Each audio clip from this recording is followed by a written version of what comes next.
what's happened to the magnificent Mr. Wells. You're one to talk. You're dead. And fictional, Mr. Charles Foster Kane. And you're the living dead in the real world. Mr. Wells, tell me, which one of us is worse off?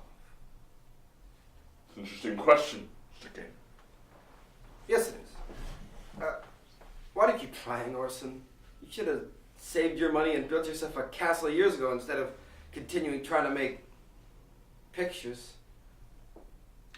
Try to make. I have so much film, I don't know what to do with it. 20 minutes of film there, another 58 minutes there, another 11 seconds. Get there. And what do you have, Charles? I haven't seen many publications of your newspaper recently. In fact, I never saw any publications. Because it's not real. Not real. Don't you think that I was real to all the people I affected in my life? No. Because they were not real either.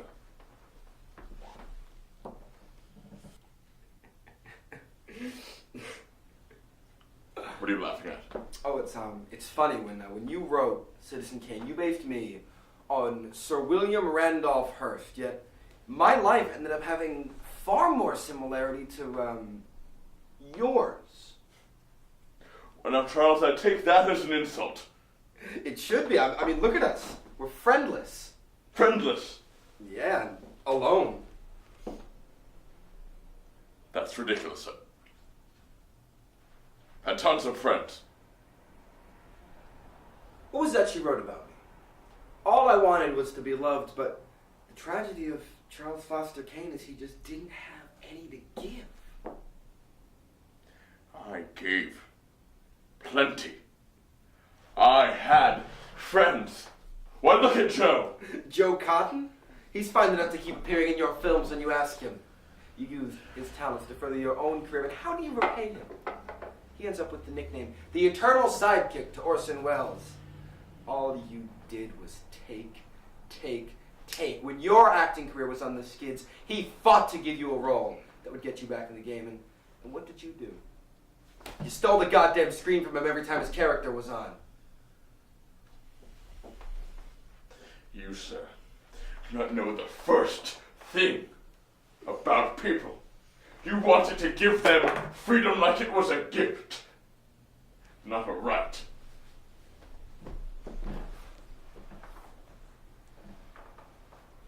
I put on play productions. Macbeth, The Cradle Will Rock, Julius Caesar. They were radical adaptations. Yes. But they were labors of love. They were for the people. And the people loved you back?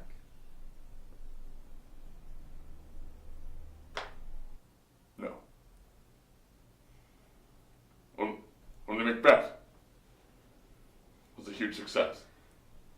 Well, I'm not here to make you feel bad. I don't. You don't? No. I don't. Or at least I shouldn't.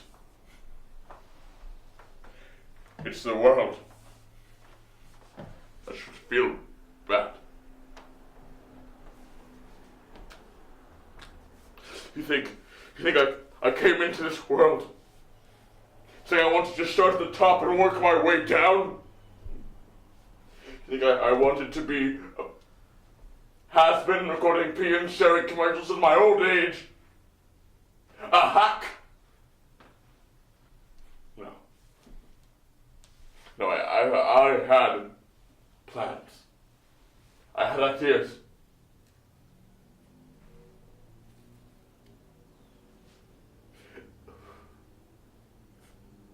I'm Orson Welles, goddammit. Everyone agrees I'm the greatest film director of all time. Made the greatest film of all time. And what happens when I have a brilliant idea? I say I'll write, direct, and star. All I need is some money to get the production started. They say, oh, We'd love to. We just don't think it'd be a good investment. Excuses, that's all. You don't burn money on art.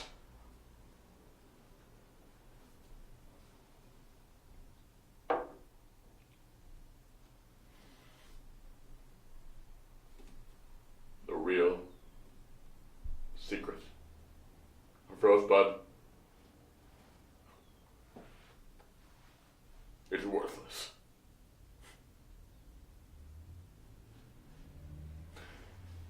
To get back to your question, Mr. Kane. No. I don't feel bad. It's the world that did this to me, and you know what I did. Everything right.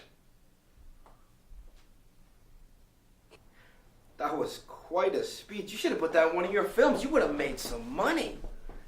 No, it wouldn't. It would end up like most things in my life. A failure. Now don't say that. You made art despite the circumstances. Line up all my works. And what do you get? As many successes as there are fingers on my hand. And the rest, a bunch of flops. That's what amazes me, Wells. What? How much you care, how much you want to be a success. You have such good work. Everyone else thinks so. It just isn't as instantaneous as you want it to be. You want people to love it on impact. That's not my fault either. That's the studios. All the studios. Yes, all the studios. Of my 13 films, I had complete control over only one of them. My first one. They took a chance on my genius, and when it didn't pay off immediately, they slashed my other films and fired me. Movies shouldn't be about making money. You want to make money, sell Bibles door to door. It's a process. Well, it shouldn't be. Do you know how many things they ruin? The Magnificent Ambersons. I hand the studio perfection, and they cut it in half. How forgetful you are. They tried to contact you. They wanted your input, but you were too busy making It's All True, by which I mean you were flirting with Latino girls when you should have been making It's All True. I guess I never did answer their messages. There you go. You admit some blame. Just some. You seem to forget, Mr. Kane, that I did that documentary on FDR's special request. A favor from my country. I did it no questions asked, and it starts the downfall of my career.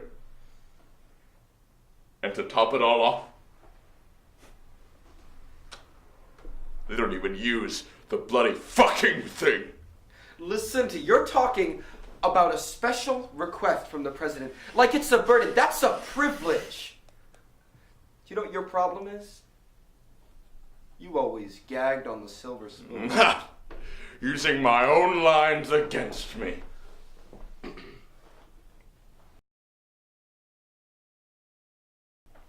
I always wanted to be, I don't know, stylish.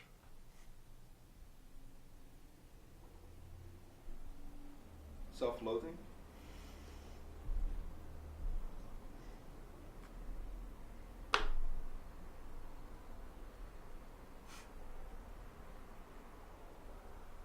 Maybe. Now, damn it, don't do that. You're better than that. Am I? No one has this many people this passively against you. I have to accept it. My failures are my fault. I've known it for years. I just never wanted to admit it.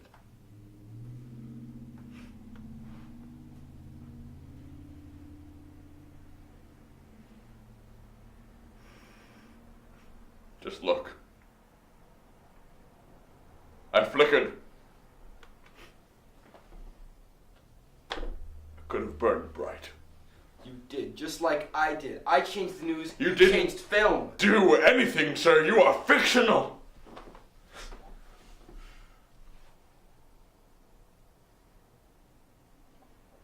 Well,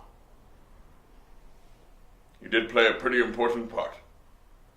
My greatest work. Yes, it is. Your greatest work. Possibly the greatest work. You said it yourself, and you couldn't find a soul who'd disagree with you. They think it after the fact. What good is that? We always think the past is great because it's unalterable. The past is really just as terrible as the present. We refuse to accept it, so we romanticize it. Now, don't say that. You cannot end up like me, lost and withering in the failure of past mistakes. Why can't I? I'm certainly alone. Rita's gone. All my friends are only my friends in the limelight. I have plenty of past mistakes. Why can't I end up like you?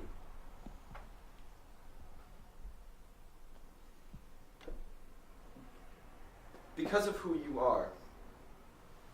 What? Who are you? Orson Welles.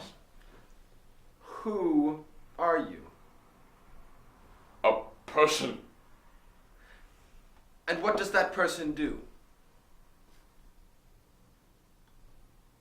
The filmmaker.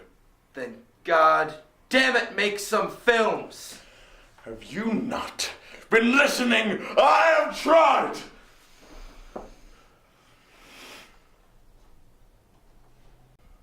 Then screw the fans, screw the studios, and make this one for yourself!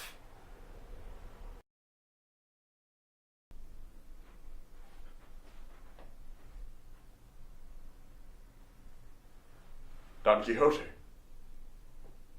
You've always wanted to make it.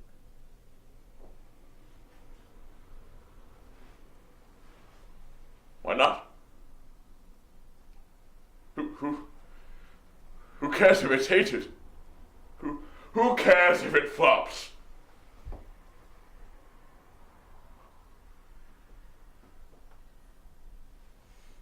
There you go.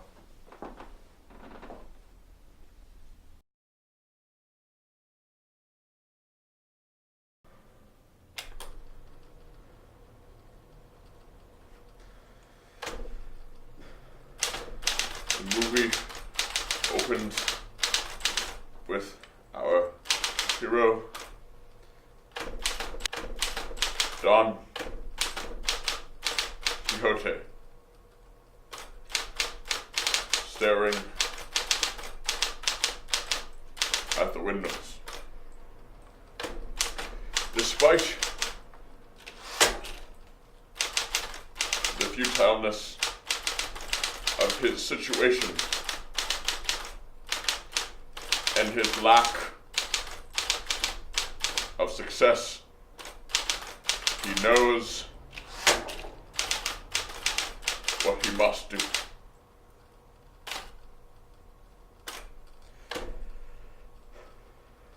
He must do it for the glory.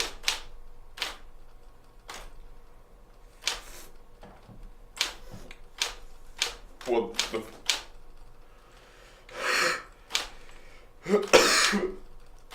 the fame.